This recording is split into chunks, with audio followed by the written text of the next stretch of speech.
Glasses from Marianas Press, bringing you another episode of Beyond the Game. Joining us this time are some members of the national swim team that competed in the Palau Pacific Mini Games. And also joining us is Mr. John Hirsh, the president of the National Federation for Swimming, the flag bearer Isaiah Aleksenko, Maria Batallones, and Kouki Watanabe. So Maria and Kouki also recently came back from the World Championships in Singapore, where they also broke multiple national records and personal bests. So thank you guys for joining us. Mr. John Hirsh, so thank you.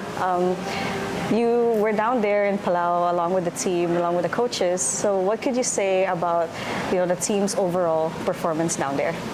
Yeah, well, it was, nothing short of really exceptional. Our swimmers did it very, very well down there. We brought a very large number of swimmers, which is something that which is, kind of high value for us. We want to make sure that we're investing in our program, investing in swimmers.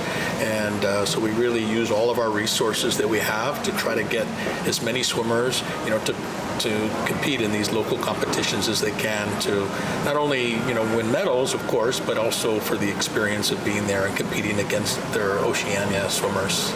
Nice. So looking ahead, what's your vision for the national program and for the swimmers here in the CNMI? Yeah, well, the NMI Swimming Federation has been around. It's probably one of the oldest federations. It was founded in the 1970s here in Saipan. So there's been a very long history of swimming in the Commonwealth.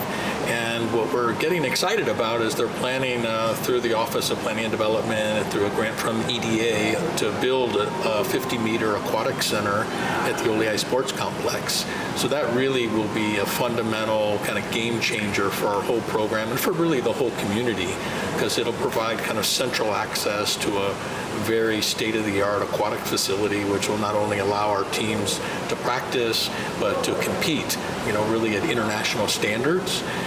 And we'll also be able to layer in developmental swimming, programs in lifeguarding and water safety, anti-drowning. The fire department, people in general will be able to come and use that facility to, enjoy the water and hopefully become competent and maybe even competitive swimmers in the future. Awesome. Is there a time frame for that? It's groundbreaking, do you know? Well, the latest we're hearing is that they're going to try to break ground before the end of the year, and then they'll move forward with the project, which they're estimating to take about 12 to 16 or 18 months. Awesome. Well, we're looking forward to that. Can't wait to see that happen. We're very excited about it. Awesome. We've lost the Marpi pool, as everyone in the community knows, several years ago, and what was particularly inspirational about the performance that we saw down in Palau was just how well our swimmers did despite not having a competition pool. Right, exactly. So they're swimming in the ocean, they're swimming in small community pools, they're using resort pools, anything that they can do, to try to keep their level of expertise up and their quality of their swimming. But it's not easy because there's so many aspects to swimming, whether it's the diving in or the turning, where you really do need a competition style pool so that they can practice those skills. So for them to do so well without having those is just, I'm so proud of them. Awesome. Thank you for that.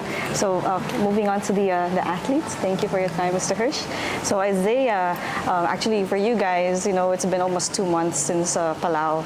Has it sunk in to you guys yet that you guys did what you guys did down there? Let's start with you.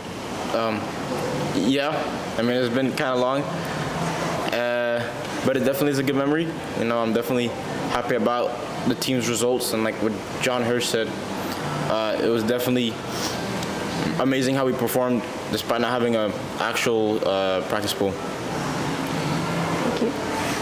I'm also really proud of my team because we made works with what we have, and although it's not a lot, we still showed up, and I'm proud of us because we exceeded the expectations of our coaches and stuff like that, so I'm really happy for us.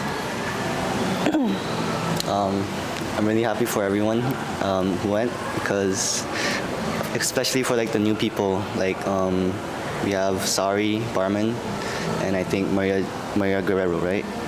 It was their first time going off island for competition, so I think it was a great experience for them. Thank you. Thank you. So back to Isaiah, can you just recap a little bit about the experience down there for you personally? How did it go? You know, it was definitely good. I've been to Palau once before, and I really enjoyed it, so I was pretty excited coming in.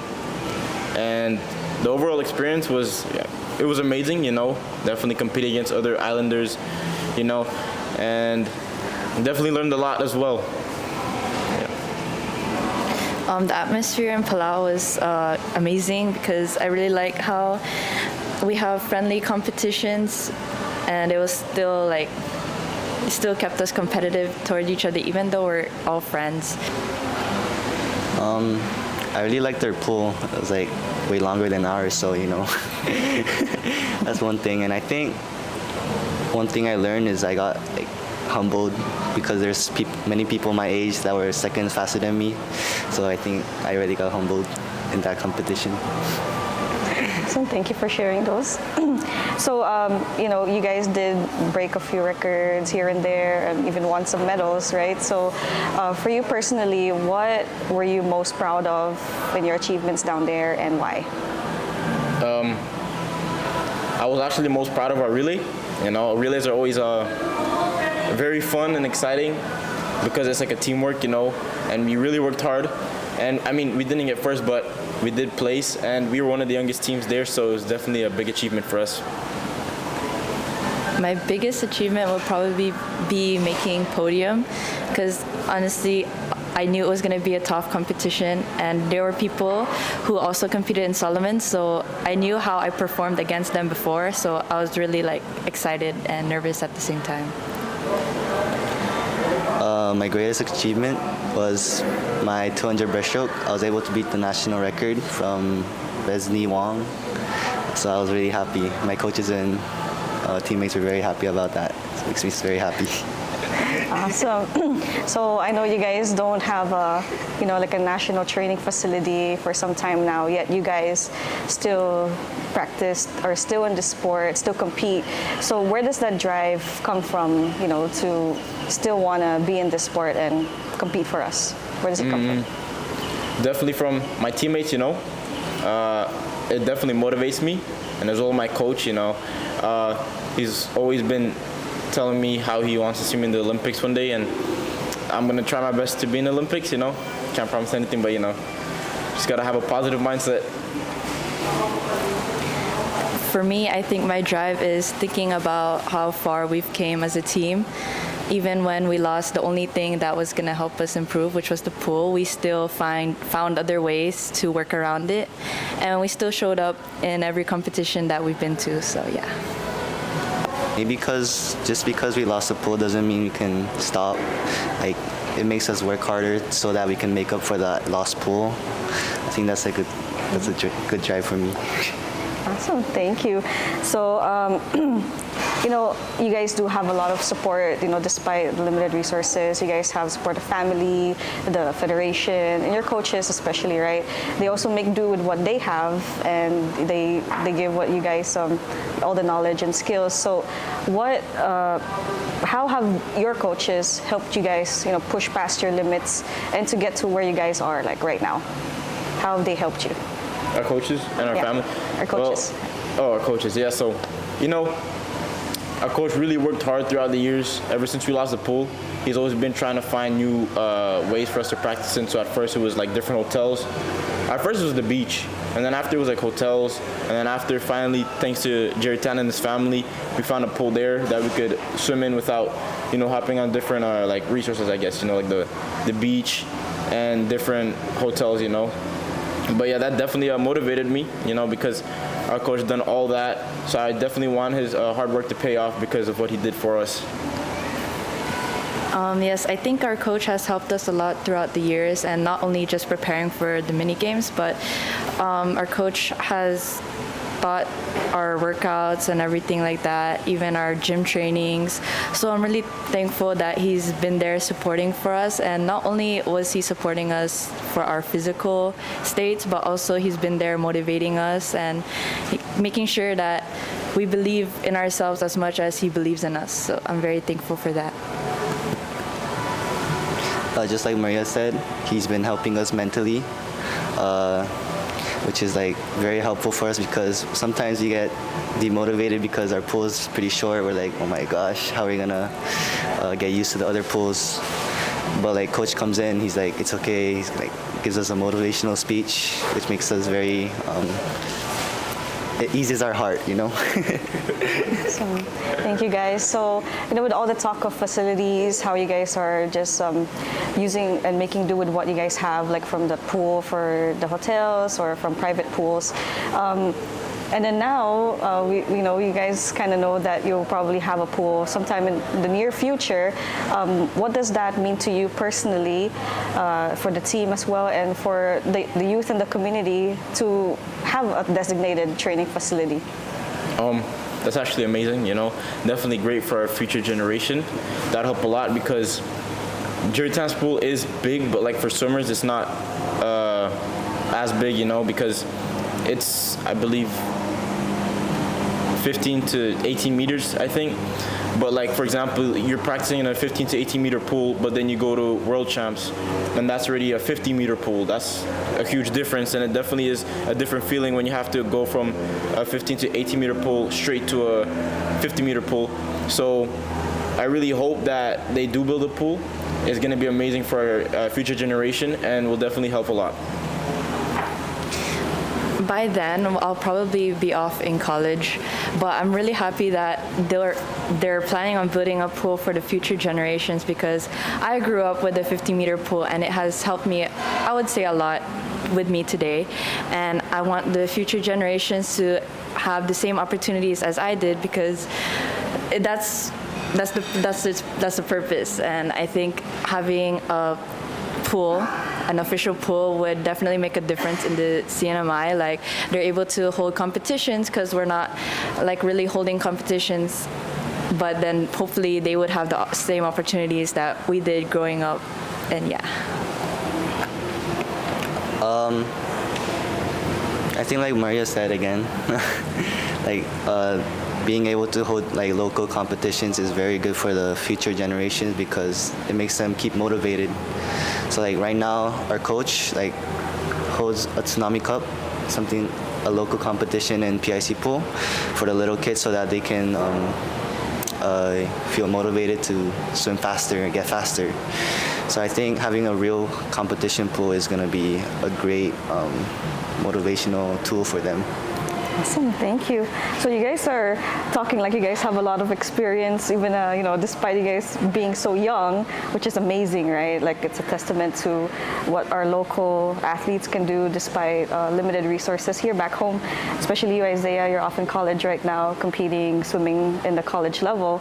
But what does success mean to you beyond like medals and records that you guys break? Success? I think that would mean like never giving up kind of thing, doing your best and really just focusing on yourself. Yeah.